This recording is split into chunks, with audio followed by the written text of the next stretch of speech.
পাকিস্তানের সরাসরি যোগ বারবার স্পষ্ট হচ্ছে।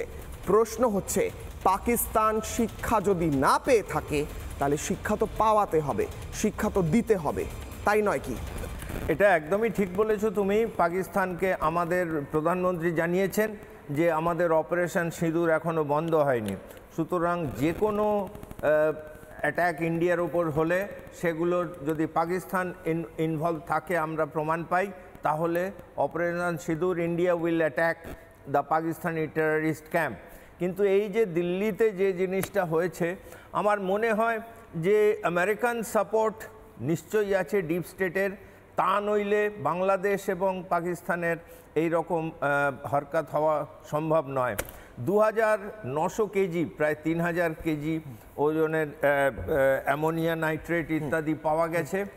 এই অ্যামোনিয়াম নাইট্রেটটা কি মানে এটা কেমিক্যাল আমরা জানি, এরপর কিভাবে এটাকে ব্যবহার করা হয় বিস্ফোরণে? এটা ঠিক, এটাকে জ্বালানো যাবে না, এটার জন্য একটা অ্যাডিশনাল কিছু এক্সপ্লোসিভ দরকার, অ্যাটলিস্ট 1/10 অফ দ্য কোয়ান্টিটি। তার মানে 3000 কেজির হলে অন্তত 250-300 গ্রামের একটা এক্সপ্লোসিভ দরকার, যেটা হচ্ছে RDX অর জিলেটিন স্টিক যেটা রয়েছে, এবং যেগুলো অ্যাকচুয়াল এক্সপ্লোসিভ, এবং সেইটাকে এক্সপ্লোড করানোর জন্যে একটা ডেটোনেটর দরকার।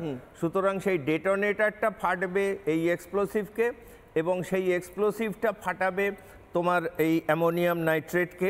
একটা বাচ্চা ছেলেও জানে যে এই অ্যামোনিয়াম নাইট্রেট একটা ধ্বংসের কাজ করে।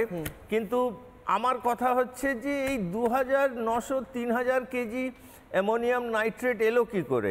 এটা সাধারণত আমাদের কৃষি ব্যবস্থায় জমিতে সার দেওয়ার জন্য লাগে, এবং that is also very controlled, মানে যে কেউ যত খুশি কিনতে পারে না।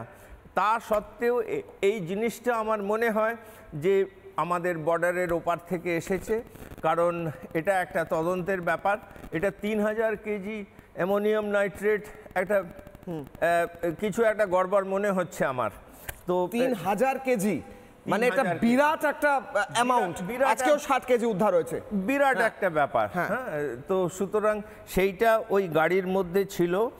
কিন্তু এই 3000 কেজি যে এক্সপ্লোসিভ, যেটা অ্যাকচুয়াল এক্সপ্লোসিভ হয়তো 300 গ্রাম 250 গ্রাম ছিল, সেইটার কিন্তু টোটাল এফেক্টটা হচ্ছে সেই 3000 কেজি এক্সপ্লোসিভের মতোই।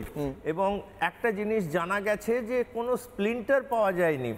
গতকাল আমাদের ডিফেন্স আমাদের অমিত শাহজি হসপিটালে গিয়েছিলেন, এবং যত 30 জন আহতদের যারা হসপিটালে রয়েছে তাদের কাছে কিন্তু কোনো স্প্লিন্টার পাওয়া যায়নি। তার মানে আমরা যেটা বোমের মধ্যে দেখি সাধারণত যে স্প্লিন্টার থাকে, লোহার কুঁচি, পাথরের কুঁচি, সেই জিনিসগুলো ছিল না যেটাতে মারা যায়।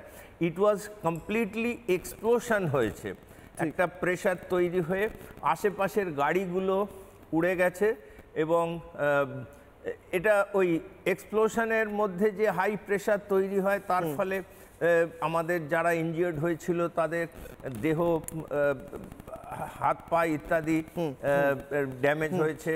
স্যার এখান থেকে আমি আসি আপনার কাছে। আমি নানা ধরনের কন্টেন্ট দেখার জন্য লাইক করুন, শেয়ার করুন আমাদের ফেসবুক পেজ, সাবস্ক্রাইব করুন আমাদের ইউটিউব চ্যানেল।